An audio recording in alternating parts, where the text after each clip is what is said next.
Hello guys, welcome back to my channel. आज मैं आपके लिए एक बहुत ही ज़्यादा इंटरेस्टिंग वीडियो लेके आई हूँ। लेकिन उसके पहले जिसने मेरे चैनल को सब्सक्राइब नहीं किया है तो प्लीज़ मेरे चैनल को सब्सक्राइब कर लें और वीडियो को लाइक ज़रूर कर लें।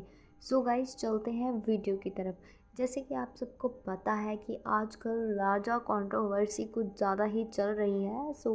ये चल नहीं रही है, ये राजा भैया ने खुद ही चलाई है। और आजकल राजा भैया का बाजा बजता हुआ नज़र आ रहा है।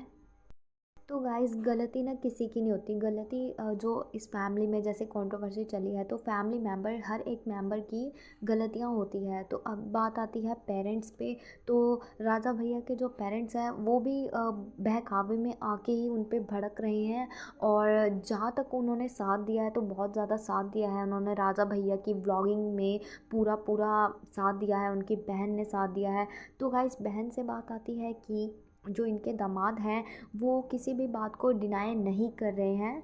तो जैसे कि राजा भैया ने कितनी सारी बातें उनके बारे में बताई है। और डेली व्लॉग्स आते हैं उनके, और डेली उन्होंने मतलब अपने दामाद के बारे में कुछ ना कुछ बताया है कि वो ऐसा है, वो वैसा है, वो झूठा है, वो नशेड़ी है। तो गाइज़, उनके जो दामाद हैं वो भी उधर से जवाब में, वो भी उधर से वीडियोस बना बना के बता रहे हैं। लेकिन उन्होंने इस बात पे डिनाई नहीं किया है कि वो मतलब जो भी राजा भैया ने जो भी उन पे एलिगेशंस लगाए हैं।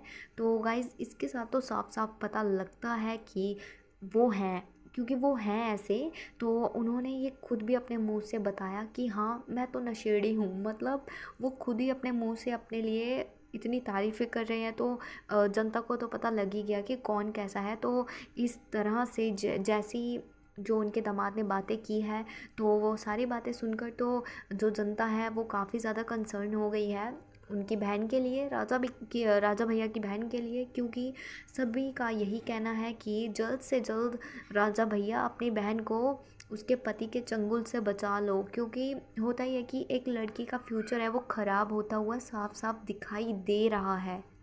तो गाइज़, ये बात तो राजा भैया को भी पता है कि उनकी बहन का फ्यूचर आगे कैसा होने वाला है।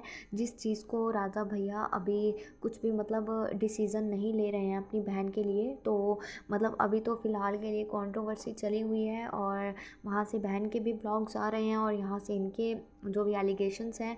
गाइज़, इन सबसे बड़ा एलिगेशन तो लगाया है राजा भैया ने अपनी मम्मी पर। अपनी मम्मी पर राजा भैया ने ये एलिगेशन लगाया कि उनकी मम्मी ने खीर में कुछ अपने मतलब अपनी बेबी को, उनकी बेबी को खीर में कुछ मिला के मारने की कोशिश की है। मतलब कि खीर खिलाकर मारने की कोशिश की मम्मी ने मेरी बीवी को। ये है राजा भैया की स्टेटमेंट। तो ये बहुत ही बड़ा एलिगेशन है अपने पेरेंट्स पे लगाना। मतलब हद ही हो गई अब तो।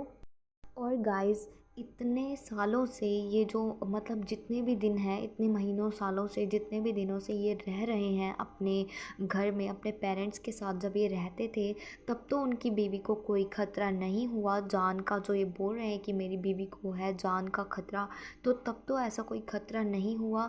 लेकिन अचानक से ये एकदम से ये ख़तरा कैसे आ गया?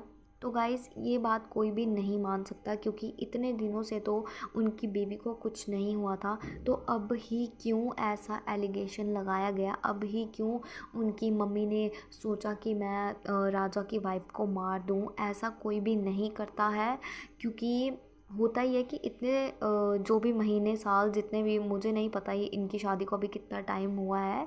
तो गाइज़, अगर आपको पता है तो प्लीज़ मुझे कमेंट सेक्शन में ज़रूर बताना। गाइज़, मुझे नहीं लगता कि जब इतने दिनों महीनों से ये लोग रह रहे हैं उनकी मम्मी के घर पे, तो तब तक ही उनकी मम्मी ने ऐसा कोई कदम नहीं उठाया। तो अब क्या उठाएंगी? और इतनी छोटी छोटी बातों को लेकर कोई किसी को नहीं मारता। अगर उनकी ऐसी कोई इंटेंशन होती तो ना वक्त लगता उनको ऐसा कुछ करने में, तो ये काम पहले का ही हो गया होता। लेकिन ये बहुत ही ज़्यादा गलत बात है कि अपनी मम्मी पे ऐसा एलिगेशन लगाया है उन्होंने।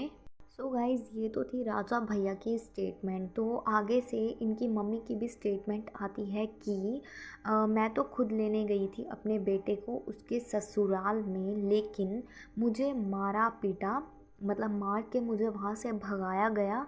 और पी के मुझे भगाया गया वहाँ से। तो गाइस जिस तरह से अगर देखा जाए तो उनकी मम्मी की ऐसी कोई भी कंडीशन नहीं लग रही थी कि उन्हें ऐसे मार पीट के भगाया गया है।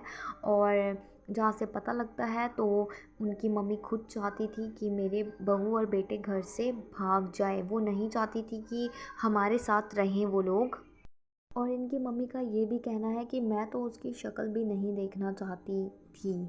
तो यही है ना गाइज़, यहीं से पता लगता है कि दोनों साइड से कुछ ना कुछ हुआ है जिस वजह से ये इतना बड़ा बवाल खड़ा हो गया है। और इसी के साथ गाइज़ जो इनकी मम्मी है उनको अपने दामाद लग रहे हैं बिल्कुल सही, और वो उन्हीं को ही सपोर्ट कर रही हैं, अपनी बेटी और अपने दामाद को। और राजा को तो वो बिल्कुल भी नहीं मान रही है। और जहाँ तक बात करें राजा भैया की, तो उन्होंने ये कहा है कि मैं तो घर से बिल्कुल भी नहीं आना चाहता था, लेकिन मेरे आगे कुछ ऐसी कंडीशंस आ गई जिसके लिए मुझे घर से आना पड़ा अपनी वाइफ को लेकर। क्योंकि होता ही है गाइस, क्योंकि जिस तरह से लोग उनकी फैमिली को इतना प्यार इतना सपोर्ट कर रहे थे, तो मुझे नहीं लगता कि राजा भैया कभी चाहेंगे कि वो अपनी फैमिली से अलग हो जाएं। क्योंकि ये भी उनका एक कंटेंट ही था, मतलब कंटेंट का ही हिस्सा था। क्योंकि बहन तो ऑलरेडी चली गई थी शादी करके, तो बचे थे उनके पेरेंट्स, जो कि लोग बहुत ज़्यादा पसंद करते थे उनके पेरेंट्स को। तो गाइस कोई अपना लॉस क्यों चाहेगा? तो कोई ना कोई वजह तो है जो दोनों तरफ से है। क्योंकि उनकी मम्मी भी बिल्कुल भी नहीं मान रही है राजा भैया को, और वैसे ही राजा भैया भी यही बोल रहे हैं कि हस्बैंड एंड वाइफ क्या ही कंटेंट बना लेंगे दोनों मिलकर, और इतना कोई पसंद भी नहीं करेगा जिस तरह से उनके वीडियोस आएंगे। तो गाइज़ यही बात है कि मतलब दोनों तरफ से कुछ ना कुछ तो हुआ है। और गाइस जहाँ तक बात रही इनकी बहन की, तो उनका फ्यूचर सच में बर्बाद ही लग रहा है। क्योंकि देखने से ही पता लग रहा है कि जिस तरह से उनका हस्बैंड जैसी जैसी हरकतें कर रहा है, तो इस बात को लेकर सभी लोग बहुत ही ज़्यादा कंसर्न हैं उनकी बहन के लिए। क्योंकि वो है छोटी, और वो जितनी मैच्योरिटी दिखा रहा है उनका दामाद, तो उतना मतलब उतनी मैच्योरिटी अगर पहले दिखा देता तो आज ये सब बिल्कुल भी नहीं होता। क्योंकि उसको आदत है पीने खाने की, और जितना पैसा बीवी कमा के दे रही है वो बिल्कुल आराम से पिएगा, खाएगा और उड़ाएगा। उसको क्या है, उसके तो मतलब अच्छा है, उसको तो मज़े आ रहे हैं कि हाँ फ्री फंड का पैसा मिल रहा है मुझे तो। और कमाएगी कौन, बीवी कमा के दे रही है। तो मतलब यहीं से ही सब कुछ जब क्लियर दिख रहा है, तो क्यों ये लोग अपनी बहन के लिए डिसीज़न नहीं ले रहे हैं? इनको अपनी बहन की तरफ थोड़ा सा देखना चाहिए, और पेरेंट्स को भी अपनी लड़की के लिए सोचना चाहिए। क्योंकि साफ साफ दिख रहा है। और जहाँ तक बात रही, तो ये सब कंटेंट के लिए ही करा जा रहा है, जो कि मतलब मैं दामाद के लिए बोल रही हूँ जो भी है वो। और उसको है क्या, मतलब वो आराम से बैठ के खाएगा और पिएगा, और तो काम है नहीं है उसको। और साफ साफ जितना आजकल जितना शरीफ बन रहा है उसकी शक्ल से तो साफ पता लग रहा है कि इतना शरीफ तो नहीं है वो। और जहाँ तक बात रही राजा भैया की, तो उनको अपने पेरेंट्स पे इतना बड़ा भी एलिगेशन नहीं लगाना चाहिए। क्योंकि किसी के भी पेरेंट्स ऐसा कभी नहीं सोचते कि हम अपने बच्चों को जान से ही मार दें। तो ये बहुत ज़्यादा गलत बात है। राजा भैया ऐसा मैसेज मत फैलाइए, ये बहुत ही ज़्यादा गलत बात है जो भी आप एलिगेशंस अपने पेरेंट्स पे लगा रहे हो। तो गाइज़ आपको क्या लगता है कि जो राजा भैया बोल रहे हैं वो सही है या गलत है? प्लीज़ मुझे कमेंट सेक्शन में ज़रूर बताना। और वीडियो पसंद आई तो प्लीज़ वीडियो को लाइक करें, शेयर करें, एंड चैनल को सब्सक्राइब करना बिल्कुल भी ना भूला। मैं आपके लिए ऐसी ही इंटरेस्टिंग वीडियोज़ लाती रहूँगी। तब तक के लिए टेक केयर, मिलते हैं नेक्स्ट वीडियो में। Thanks for watching guys.